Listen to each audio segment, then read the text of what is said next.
Be honest, would you go vote twice? President Dr. Moise has suggested to hold both presidential election as well as parliament election on the same day. And everyone started being confused, panicking about it. But hold on, he is not talking about merging both the elections or combining them. It's just two different elections are being held on the same day. So you still do get two different voting papers and you'll be voting to two different boxes. It's not being merged or combined. Now, here's why this actually works. Number one being less chaos, more convenience. Instead of dragging the country through election mode twice, we are dragging it through once, which is better than twice, right? Less spending, less pressure. Politicians don't have to campaign twice, meaning that less money politics equals clearer election. Number three being higher voter turnout.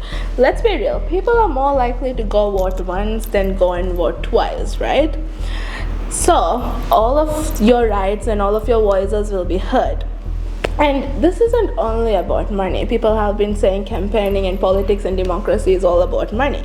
But it is more about making voting easier, protecting people's rights, as well as letting more people choose their future. One day, two votes, same democracy, just smarter. What do you guys think?